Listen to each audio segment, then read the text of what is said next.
Hi everyone, my name is Sanchita and welcome to my channel. I hope you all are doing good. In this video, we will discuss a few questions from Unit 1 Educational Studies, Part 4 Indian Philosophical Thinkers. Two of them, Rabindranath Tagore and Mahatma Gandhi. So let's take a look at the questions. First question for the day. By education, I mean an all round drawing out of the best in child and man body, mind, and spirit. Who has given this definition of education? So, which of the following thinkers has given the definition of education? That is, by education, I mean an all round drawing out of the best in child and man body, mind, and spirit. So, this definition was given by Mahatma Gandhi. Next question.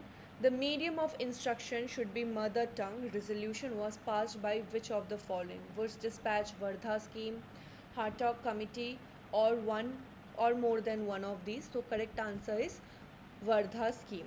One thing to be noted here is that all of these commissions or all of these committees और schemes are pre independent. Okay, so make sure आप लोग सारे dates बहुत अच्छे तरीके से पढ़ के जाओ. इंडिपेंडेंट, ठीक है, प्री इंडिपेंडेंस के सारे ही यहाँ पे कमीशन कमेटी और स्कीम्स के नाम दी गई है. तो क्वेश्चंस यहाँ से बहुत बार क्रोनोलॉजिकल आपके क्वेश्चन पूछ सकते हैं. सो मेक श्योर कि आप जब भी कोई स्कीम्स एंड कमिटीज़ याद रखो तो उनको आप क्रोनोलॉजी में याद रखना और प्री इंडिपेंडेंट पोस्ट इंडिपेंडेंस के हिसाब से याद रखने की कोशिश करो. ओके, नेक्स्ट क्वेश्चन देखते हैं. Idea of basic education is propounded bye whom? So idea of basic education is again given by Mahatma Gandhi. Next question.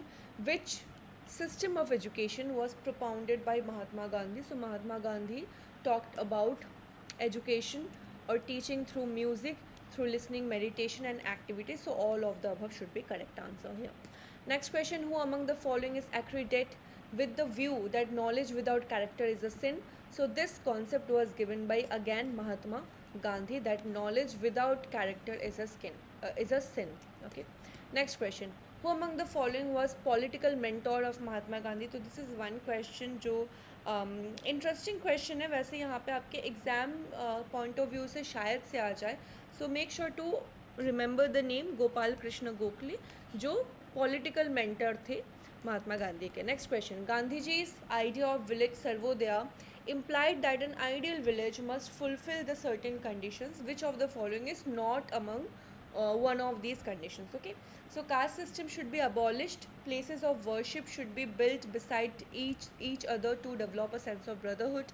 It should have a dharamshala and a small dispensary, or it should be self-sufficient in matters of food and clothing. तो what should be the correct answer? Not among the condition. तो कौन से condition नहीं होना चाहिए? तो places of worship should be built beside each other to develop a sense of brotherhood. ऐसा कोई बात उन्होंने नहीं कही थी. नेक्स्ट क्वेश्चन देखो. what are or what was or were the formative influences on the philosophy of Mahatma Gandhi? So Gandhi was influenced by 18th century Pranami sect that advocated the unity of faiths. Gandhiji was influenced by the Theosophists. Gandhiji was an admirer of the writings of romantics like Wordsworth. सो कौन सी philosophy थी जिन्होंने काफ़ी ज़्यादा inspire किया था उन्हें? So the correct answer here will be only 1 and 2. He was heavily influenced by the 18th century Pranami sect that advocated the unity of faiths, and also Gandhiji influenced by the Theosophists. Okay. Next question. अच्छा, theosophy क्या होती है? Theosophy होता है the study of religion. Okay, the study of religion और study of faith और the study of God's बोल सकते हो. Next question. Gandhiji established a living community called Dash Settlement just outside Durban in June 1904. तो ये उन्होंने किया था फिनिक्स पे. ठीक है, फिनिक्स नाम से. Next question. Mohandas Karamchand Gandhi was born on which date? अब देखो, सीधा सीधा ऐसे डेट पूछेगा नहीं आपको, बट हाँ बर्थ ईयर आपको ऐसे 4-5 फिलोसॉफर्स के नाम दे देंगे और उनको पूछेंगे कि according to the birth year arrange them in a proper sequence. ठीक है, क्रोनोलॉजिकल सीक्वेंस में सजाने. तो ऐसा सीधा आपको नहीं पूछेगा कि बर्थ ईयर कौन सा था, बट हाँ ऐसे क्रोनोलॉजी में सजाने को आपको आ सकता है. तो you need to make sure कि आप याद रखो इसको. तो the answer here is 2 October 1869 को उनका जन्म हुआ था। 2 अक्टूबर को हम लोग गांधी जयंती मनाते हैं। नेक्स्ट क्वेश्चन देखो, arrange the following Indian philosopher in chronological order. तो देखो आ गया क्वेश्चन। आई थिंक ये क्वेश्चन अराउंड अब आई थिंक जून 2022 एग्जाम में आपका बना था ये क्वेश्चन। तो क्रोनोलॉजी में सजाना है इन्हें। ऑलराइट, सो चलिए सजाते हैं। सबसे पहले आएंगे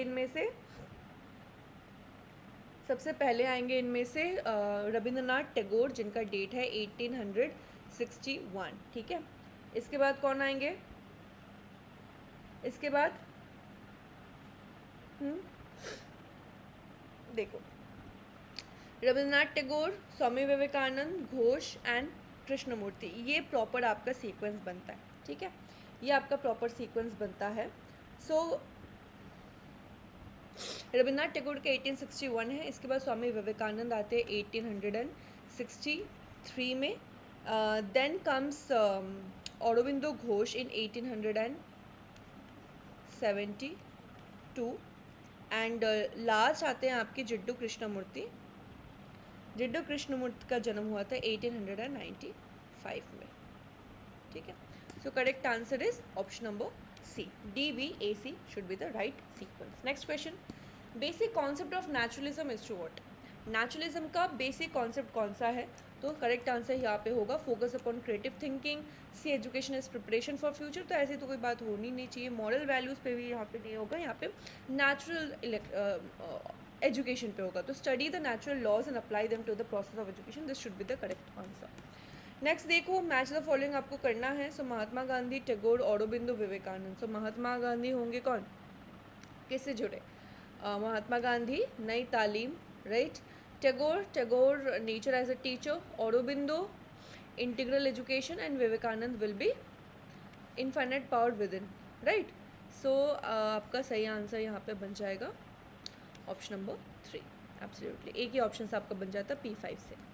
नेक्स्ट क्वेश्चन देखो, which report is called the Magna Carta of Indian education. तो ये बहुत बार आपके क्वेश्चन में आ चुका है, पेपर 1 में भी यहाँ से क्वेश्चन आपका आता है, काफ़ी रिपीटेड क्वेश्चन है। So very important, Magna Carta of Indian education कहा जाता है वुड्स डिस्पैच को, ठीक है। यहाँ पे मैं आपको एक होमवर्क देती हूँ, आप मुझे इसका डेट बताना कि कौन से साल में ये वुड्स डिस्पैच आया था, okay. Next question, according to Upanishad which of the following is the definition of education. तो उपनिषद के अनुसार कौन सा डेफिनेशन ऑफ एजुकेशन हमारा बनता है? तो correct answer is education is for liberation. ये सही डेफिनेशन दिया गया है अकॉर्डिंग टू द उपनिषद्स, ठीक है। अच्छा, यहाँ पे मैं एक और होमवर्क देना चाहूँगी आप लोगों को। आप मुझे बताना कि उपनिषद का दूसरा नाम क्या है, ठीक है। उपनिषद को हम और किस नेम से जानते हैं, ये आप मुझे बताइएगा। Next question, which age is appropriate for primary school as per Indian school curriculum. कौन सा एज अप्रोप्रिएट है प्राइमरी स्कूल्स के लिए?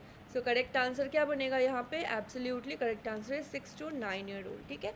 देखो, प्राइमरी क्लासेस है, हमें पता है कि स्कूल में according to the NEP 2020 new guidelines foundational stage आपकी 3 years ऑनवर्ड स्टार्ट हो जाएंगी। But when we are talking about primary school तो क्लास 1 से स्टार्ट होगा। क्लास 1 में बच्चा 6 साल की एज में जाएगा, ओके। तो 6 to 9 should be the correct answer. Next question देखो, हु इज़ नोन एज विश्व कवि। तो विश्व कवि की जो टाइटल दी गई थी ये दिया गया था रविंद्रनाथ टैगोर को, ठीक है। तो रविंद्रनाथ टैगोर के कुछ टाइटल से कुछ उपाधियाँ देख लेते हैं, जैसे कि विश्व कवि है, देन कवि गुरु है, ठीक है, कवि गुरु है। उनको नाइटहुड की भी उपाधि दी गई थी, ठीक है। इसके अलावा नोबल लॉरिएट है वो। तो ये कुछ नाम याद रखना कि कौन कौन से टाइटल्स किसको किसको मिले हैं, ओके। नेक्स्ट क्वेश्चन, जैसे कि अगर हम बात करें महात्मा गांधी की, तो महात्मा गांधी का महात्मा इज़ इटसेल्फ अ टाइटल, ठीक है, जो उनको किसने दिया था? उनको टैगोर ने दिया था, रविंद्रनाथ टैगोर ने।